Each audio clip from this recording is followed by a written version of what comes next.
Chicken croquettes. जिसने chicken croquettes नहीं खाया उसने कुछ नहीं खाया। बहुत ही आसान लो बजट रेसिपी जिसमें बहुत कम मटेरियल से बहुत सारे क्रॉकेट्स बनकर तैयार हो जाते हैं, जिसे आप बासानी फ्रीज कर सकते हैं और फिर हो अफ्तार टाइम या स्नैक्स टाइम या फिर मेहमानों के आने पर या फिर बच्चों को स्कूल के लंच बॉक्स में भी फ्राई करके दे सकते हैं। इसके लिए एक पतीली में 2 खाने के चमचे मक्खन ले रहे हैं। अब इस मक्खन के पिघल जाने के बाद इसमें ये एक बड़े साइज की प्याज जिसे रफली चॉप कर लिया है इसमें डालकर इसे इतना फ्राई करेंगे कि प्याज ट्रांसपेरेंट हो जाए। अब इसमें आधा चाय का चमचा लहसुन का पेस्ट और आधा चाय का चमचा अदरक का पेस्ट डालकर इसे भी प्याज के साथ 2 से 3 मिनट फ्राई करेंगे। इससे प्याज और लहसुन अदरक से कच्चेपन की खुशबू खत्म हो जाएगी। अब इसमें ये एक मीडियम साइज की शिमला मिर्च जिसे बिल्कुल बारीक चॉप कर लिया है, साथ ही एक मीडियम साइज की गाजर इसे भी बिल्कुल बारीक चॉप कर लिया है। ये आधा चाय का चमचा पिसी हुई काले मिर्च, आधा चाय का चमचा पिसी हुई सफेद मिर्च, आधा चाय का चमचा कुटी हुई लाल मिर्च और 1 चाय का चमचा नमक। मिर्चें और नमक आप अपने टेस्ट के मुताबिक कम या ज्यादा कर सकते हैं। डालकर इन तमाम अज़्ज़ा को प्याज के साथ मिक्स करते हुए 2 से 3 मिनट फ्राई कर लेंगे, जिससे डाली गई मिर्चों से कच्चापन खत्म हो जाएगा।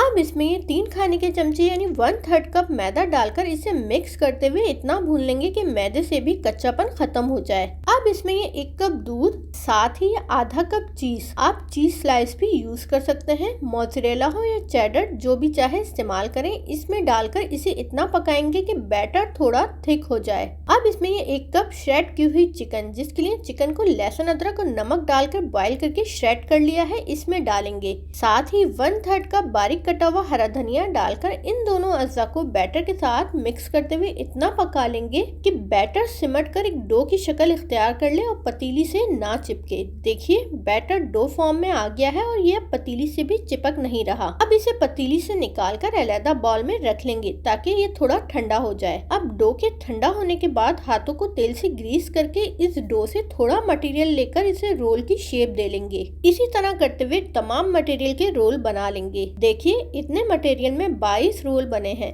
अब चलते हैं इसकी कोटिंग की जानिब, जिसके लिए एक बाउल में 1 अंडे को लेकर फेंट लिया है, साथ ही ये ब्रेड क्रम्ब लिए हैं और ये 1 कप कॉर्नफ्लोर ले लिया है।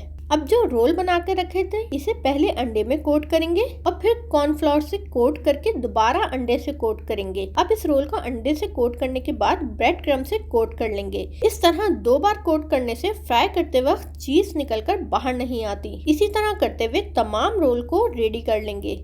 अब इस स्टेज पर इसे आप सीलिंग बैग या किसी भी कंटेनर में डालकर फ्रीज कर सकते हैं। इनमें से मैं कुछ आपको फ्राई करके दिखाऊंगी, बाकी फ्रीज कर लूंगी। जिसके लिए कढ़ाई में तेल डालकर इसे दरमियाना सा गर्म कर लिया है। अब इसमें ये तैयार क्रॉकेट्स डालकर पहले इसे एक जानिब से फ्राई होने देंगे और फिर कांटे की मदद से पलटकर इसे दूसरे जानिब से भी फ्राई होने देंगे ताकि तमाम जानिब से एक सा कलर आए। इसको फ्राई करने में 4 से 5 मिनट दरकार होते हैं। ये जल्दी फ्राई हो जाते हैं। अगर ज्यादा देर तक फ्राई करेंगे तो चीज मेल्ट होकर बाहर निकल कर आती है। अब गोल्डन कलर आ जाने पर इसे तेल से निकाल कर अलग प्लेट में रखकर पहले पेपर टॉवल से इसका एक्स्ट्रा ऑयल जस्ट करेंगे और फिर इसे सर्विंग प्लेट पर रखकर केचप और मायो के साथ सर्व करेंगे। शुक्रिया।